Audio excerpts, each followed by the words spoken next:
बिस्मिल्लाहिर्रहमानिर्रहीम, अस्सलाम वालेकुम, नमस्कार, Sat Sri Akal and good morning. This is Kaiser Bari from बारी लॉ एसोसिएट्स। आज की जो लेटेस्ट अपडेट्स हैं जी, वो मैं आपके साथ शेयर करना चाहता हूँ। वो असाइलम के हवाले से है।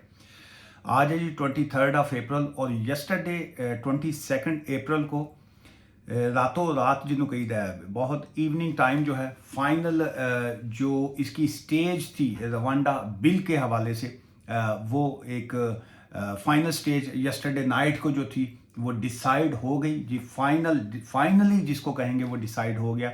Rwanda bill to become a law in a major illegal migration milestone जिसको कहा जाता है कि ये फाइनली तौर पे लॉ बन के जो जो आप काफ़ी अरसे से रवांडा के हवाले से सुनते आ रहे थे कि जितने असाइलम सीकर हैं, फील्ड असाइलम सीकर हैं, या जो लोग आके यूके में असाइलम करेंगे हम उनको रवांडा में भेज दिया जाएगा। फिर उसके बाद जो है उसके ऊपर केसेस चले, फिर कोर्ट में केस चला, फिर वो काफ़ी अर्सा तक जो था ये मामला जो था चलता रहा।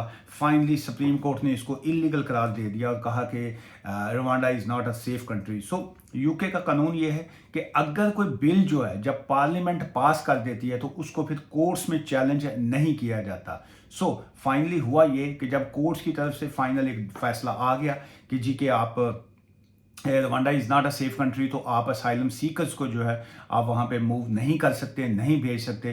तो फिर जो करंट गवर्नमेंट है उनकी जानब से स्टेप ये लिया गया कि इस बिल को जो था स्टार्ट इसको किया गया, बिल पेश किए गया। फिर फाइनली पार्लियामेंट जो है उसके दो अवान होती हैं जी यहाँ पे, अवाने जिसको बाला और अवाने ज़री जिसको कहा जाता है।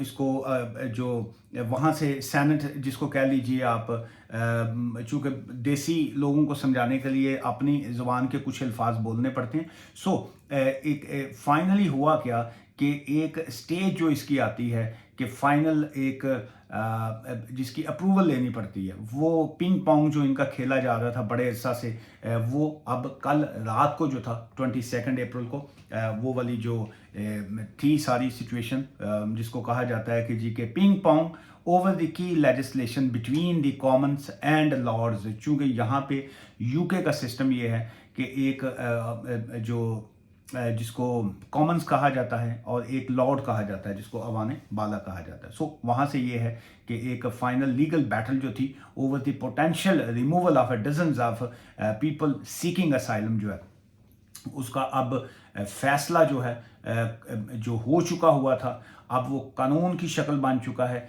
अब इसमें किसी भी तरह की कोई रुकावट अब नहीं रही।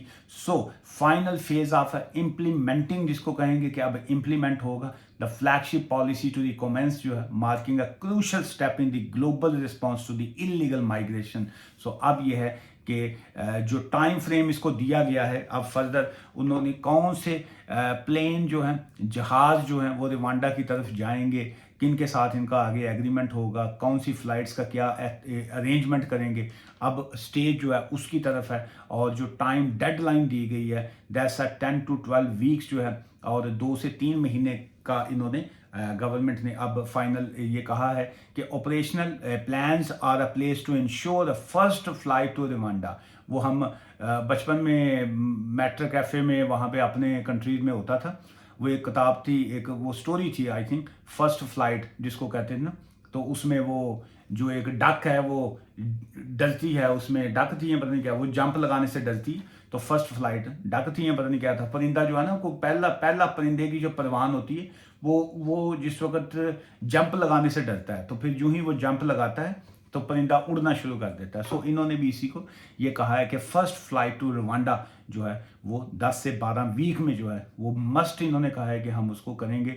सो पहले एक डाउट्स थे कि शायद सुप्रीम कोर्ट की जानब से रोका जाए, फिर ये था ह्यूमन राइट्स ऑर्गेनाइजेशनों की तरफ से भी बहुत ज़्यादा एक प्रेशर था। अल्टीमेटली पार्लियामेंट से जो है यूके पार्लियामेंट ने जिस वक्त अब इसको लॉ की एक शक्ल दे दी है, सो अब उसमें किसी भी तरह की कोई गुंजाइश जो है वो अब नहीं बची। सो एक तो ये आ गया जी कि फ्लाइट्स 10 to 12 वीक्स में स्टार्ट होंगी। Second, with multiple flights to set to take off after this जो है, इसके बाद वो कहते हैं जी कि हम तेज़ी से फ्लाइट्स जो हैं वो वहाँ पे रवांडा की तरफ जो है वो लेके जाएंगे। और रवांडा को जो है इसको सेफ कंट्री ऑब्वियसली डिक्लेयर्ड है अब कि it's not a unsafe, Rwanda is generally safe है, दैट्स वाई हम वहाँ पे मूव कर रहे हैं जी। और उसमें अब क्रिटिसिज्म जो है वो बहुत ज़्यादा है। जो ह्यूमन राइट्स ऑर्गेनाइजेशंस हैं बाकी तरफ से हैं, लेकिन जो गवर्नमेंट की एक्चुअल, अगर हम गवर्नमेंट का एक्चुअल प्लान देखते हैं या इनकी चीज़ों को देखते हैं तो टेक्निकली तौर पे बात उनकी दुरुस्त आती है इस सेंस में। द रीज़न इज़ कि आज सुबह भी जो है बोट में एक हादसा हुआ है जिसमें आई थिंक 5 जो लोग हैं उनकी जान गई है। ये जो इलीगल माइग्रेशन होती है, ये जो एजेंट्स के थ्रू जो लोग आते हैं, एक तो ये भी इलीगल माइग्रेशन नहीं है कि ये जो आप पैसे दे के लोग वर्क वीज़ा वगैरह लेके आते हैं, so that's also a criminal offence. लेकिन जो लोग बोट्स के ज़रिए आते हैं ये उससे भी ज़्यादा डेंजर है। वो इसमें किसी ना किसी तरीके से लोग सेफ तरीके से यहाँ पहुँच जाते हैं, लेकिन उसके बावजूद अगली सिचुएशन में लोग मारे जाते हैं। जॉब्स नहीं है यहाँ पे, फिर उसके बाद इलीगल लोगों के लिए जॉब्स नहीं है, अदरवाइज जो लीगल तरीके से काम कर रहे होते हैं लोग, उनको आराम से जॉब्स भी मिल जाती हैं, उनके लिए कोई ऐसा इश्यूज भी नहीं आते।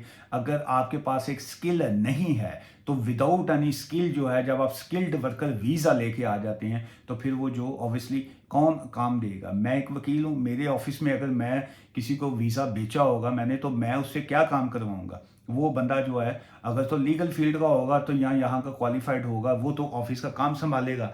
अदरवाइज जो है एक बंदा जड़ा वो वहाँ पे कोई और किसी काम में है। सेम यही पोजीशन हुई है कि लोग जो थे, स्टूडेंट जो थे, वो यहाँ पे एक स्टूडेंट आता था, साथ में जो उसका एक अनपढ़ पार्टनर कह लीजिए, या जिसके लिए एग्ज़ाम पास करना मुश्किल होता था, या किसी न किसी और वजह से। ये सभी लोगों की मैं बात नहीं कर रहा हूँ, ये ओवरऑल जो हम स्कैमर्स की या गलत रॉन्ग चीज़ की मैं बात कर रहा हूँ। अदरवाइज तो जो हस्बैंड एंड वाइफ एजुकेटेड लोग भी आए हैं, स्टूडेंट्स भी आए हैं, बाद में PSW पे भी गए हैं, जो बहुत से लोग स्किल्ड वर्कर वीज़ा पे आए हैं, अपने काम में जॉब्स में लगे रहे हैं। हम उनकी बात कर रहे हैं जो इलीगल या मिसयूज़ या अब्यूज़ करते हैं सिस्टम को, मैं उनकी बात कर रहा हूँ। एक स्टूडेंट है, लड़की पढ़ी लिखी है या लड़का, ज़्यादातर लड़कियां पढ़ी लिखी हैं, एजुकेटेड हैं, वो साथ में जो अपना मेल पकड़ती हैं, वो शायद उनको बाज़ वो उनका कोई मोहल्लेदार होता है, कोई रिश्तेदार होता है, या किसी को वैसे एजेंट ने साथ में जोड़ा होता है, पैसे वैसे लेके यहाँ पे वो पहुँचा देते थे। फिर सेम ये केयर होम के वीज़ाज़ के ऊपर भी ऐसे ही हुआ कि एक बंदे का वीज़ा निकला है, साथ में जो है 2 बच्चे पकड़ लिए, किसी के साथ में हस्बैंड पकड़ लिया, वो इस तरीके से सारा वो काम हुआ। ये सारी इलीगल माइग्रेशन है। जो स्टूडेंट्स को के डिपेंडेंट्स को स्टॉप किया गया, फिर उसके बाद केयर होम के वीज़ास को जो है वो स्टॉप किया गया, फिर उसके बाद जो नॉर्मल स्किल्ड वर्कर वीज़ा था उसका थ्रेशोल्ड जो है वो बढ़ा के 38,700 पे ले गए, फिर उसके बाद जो स्पाउस वीज़ा 18,600 था उसको बढ़ा के इन्होंने जो है वो 29,000 पे ले गए, जो कि नेक्स्ट ईयर जो अगले साल तक जो है वो 38,600 तक लेके जाएंगे। इसलिए ये एक्चुअली ये कंट्रोलिंग है, कंट्रोल करना चाह रहे हैं जो गैर कानूनी सिस्टम है, जो इलीगल माइग्रेशन आप जो करते हैं, बोट्स के जरिए आते हैं। अब इसमें अगर हम लास्ट ईयर का अगर फिगर देखें तो इसमें ये आ रहा है जी कि ये जो 26,000 जो था, 26,000 prevent more than 26,000 crossing last year जो है, ये जितना अभी कंट्रोल किया गया है, तो उसके बावजूद 26,000 लोग जो थे उनको कंट्रोलिंग में आए हैं।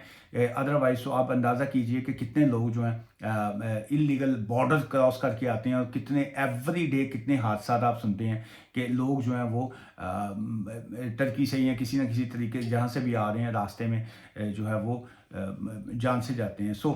एक सेकंड इनका जो एग्रीमेंट हुआ है जी, न्यू एग्रीमेंट विद अल्बानिया, जो है अल्बानिया से भी बहुत से लोग जो थे स्मॉल बोट के जरिए अराइवल बाय मोर देन 90% जो है वो उस साइड से जो थी उसकी भी अब जो है क्रॉसिंग स्टॉप होगी। उसकी वजह ये है कि वहाँ की जो बॉर्डर एजेंसी है और उसके लिए यूरोपियन बॉर्डर एंड कोस्ट जो गार्ड है इनका agency marking another crucial step in the securing over border जो है। वहाँ का भी जो यूरोपियन बॉर्डर और जो उनका कोस्ट गार्ड्स वगैरह आ जाते हैं, वहाँ पे भी उनको अब सिक्योरिटी उनकी भी जो है तेज़ कर दी है, और ये कहा है जी कि वहाँ उसके ज़रिए भी ना आए जाएं। आज की ये वीडियो जो अपडेट मैं देना चाह रहा था वो यही थी कि अब जो है असाइलम वाला जो है रवांडा प्रोटेक्शन एंड कमेटी जो है, और उनकी जो बाकी चीज़ें आ रही थी, relocation to Rwanda is accordingly जो है फाइनली डिसाइडेड। तो अब नेक्स्ट जो है 10 to 12 वीक्स के बाद जो है उनकी फ़्लाइट्स जो हैं वो बाकायदा शुरू हो जाएंगी, और लोगों को क्वेश्चनर जो हैं बहुत से लोगों को मिल चुके हुए थे, बहुत से लोगों को ऑफर्स जो थी वो आ रही थी कि जी कि अगर आप वॉलंटियर तौर पे अपनी खुशी से जाना चाहते हैं तो आप हमसे रब्ता कीजिए, हम आपको वहाँ पे सेंड करेंगे। लेकिन अभी ये है कि जो बाकी फिगर भी मैं एक दो और भी बताते जाऊँ।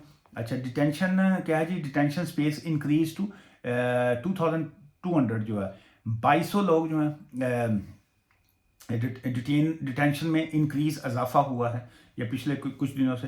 200 जो है more trained dedicated case worker are ready and waiting to quickly processing claim जो है, ये आज की ये भी एक हेडलाइन है कि मजीद जो इन्होंने केस वर्कर जो हैं, ट्रेंड केस वर्कर जो हैं, उनको अपॉइंट किया है कि जी आप क्विकली जितनी जल्दी हो केसेस को फैसले कीजिए, और अगर जिनका ऑब्वियसली केस बनता है उनको उनका राइट दीजिए, ऐसी कोई बात नहीं। लेकिन जिनका नहीं बनता उनको जो है केसेस जब उनके रिफ्यूज़ल आएंगी तो ऑब्वियसली वो रिमूवल की तरफ ही आएंगे। So judiciary have made available 25 courts room जो है to deal with any legal cases quickly and decidedly, जो है कि उसके मुताबिक जो है 25 कोर्ट रूम जो है उनको एक्स्ट्रा स्पेयर कर दिया गया है कि जी कि अब इन केसेस को जो है आप भी जल्दी से फैसले करें, चूँकि असाइलम रिफ्यूज़ल के बाद उनकी अपील या बाकियों पे खासा टाइम लग जाता था, जिसको अब तेज़ी से निपटाया जाएगा। सो to escort an illegal migrant all the way to Rwanda, we have a 500 highly trained individuals ready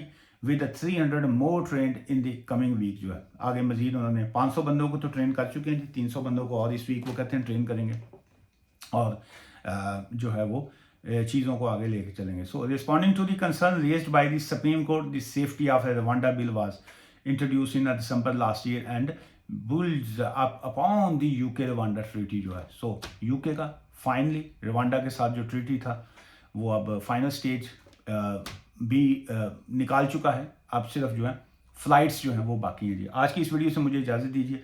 जो भी लेटेस्ट यूके इमिग्रेशन लॉज की अपडेट्स आती हैं, मेरी कोशिश होती है एज सुन एज पॉसिबल मैं आप तक पहुंचा सकूं। दुआ में याद रखिएगा। ठीक है, thank you, bye for now.